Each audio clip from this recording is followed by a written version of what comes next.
नमस्कार दोस्तों, कैसे हैं आप सभी। मेरा नाम अंजलि है और मैं लेके आई हूँ आपके लिए कार्तिक मास की कथा। किसी गांव में एक बुढ़िया रहती थी। वह कार्तिक का व्रत रखा करती थी। उसके व्रत खोलने के समय श्री कृष्ण भगवान जी आते और एक कटोरा रखकर खिचड़ी का चले जाते। बुढ़िया के पड़ोस में एक औरत रहती थी। वह हर रोज यह देखकर ईर्ष्या करती थी कि उसका कोई नहीं है, फिर भी इसे खाने के लिए खिचड़ी मिल जाती है। एक दिन कार्तिक महीने का स्नान करने बुढ़िया गंगा गई थी।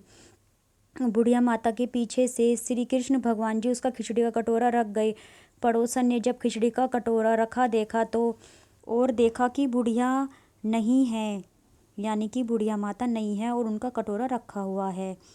तब वह कटोरा उठाकर घर के पिछवाड़े फेंक आई। कार्तिक स्नान के बाद बुढ़िया घर आई तो खिचड़ी का कटोरा नहीं मिला तो वह भूखी रह गई। बार बार एक ही बात कहती कि मेरी खिचड़ी कहाँ गई, कहाँ गया मेरा कटोरा। दूसरी ओर पड़ोसन ने जहाँ खिचड़ी गिराई थी वहाँ एक पौधा उगा, उसमें 2 फूल खिले। एक बार राजा उस ओर से निकला तो उसकी नज़र उन दोनों फूलों पर पड़ी और वह उन्हें तोड़कर घर ले आया। घर आने के बाद वह फूल रानी को दे दिए, जिन्हें सूंघने पर रानी गर्भवती हो गई। कुछ समय बाद रानी ने 2 पुत्रों को जन्म दिया। वह दोनों जब बड़े हो गए तब वह किसी से नहीं बोलते थे, रानी से भी नहीं बोलते थे।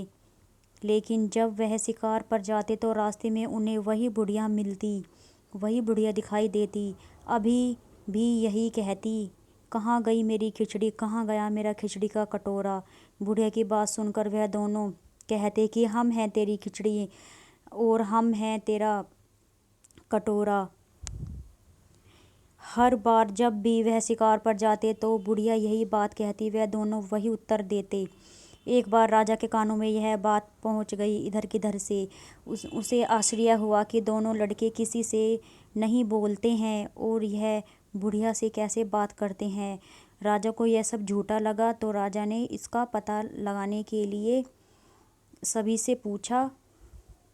बुढ़िया को राजमहल बुलाया और कहा कि हम से तो किसी से ये बोलते नहीं हैं, तुमसे कैसे बोलते हैं। बुढ़िया ने कहा, महाराज जी मुझे नहीं पता कि मुझसे कैसे बोलते हैं।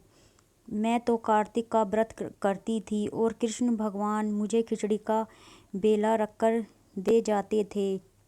एक दिन मैं स्नान कर वापस आई तो मुझे वह खिचड़ी नहीं मिली। जब मैं कहने लगी कि कहाँ गई मेरी खिचड़ी, कहाँ गया मेरा बेला, तब इन दोनों लड़कों ने कहा कि तुम्हारी पड़ोसन ने तुम्हारी खिचड़ी फेंक दी थी तो उसके 2 फूल बन गए थे। वह फूल राजा तोड़कर ले गया और रानी ने सूंघा तो हम 2 लड़कों का जन्म हुआ। हमें भगवान ने तुम्हारे लिए भेजा है। सारी बात सुनकर राजा ने बुढ़िया माता को महल में रहने को कहा और कहा, हे कार्तिक महाराज जी, जैसे आपने बुढ़िया माता की बात सुनी वैसे ही आपका व्रत करने वालों की भी सुनना। कार्तिक मास की कथा समाप्त होती है दोस्तों। अगर जो आप नए हैं तो चैनल को सब्सक्राइब कर दीजिएगा और बेल आइकन प्रेस कर दीजिएगा, जिससे कि आपको आने वाली वीडियो का नोटिफिकेशन मिल सके और आप नई नई वीडियो देख सकें। इसी तरह से मैं नई नई वीडियो लाती रहूँगी। धन्यवाद।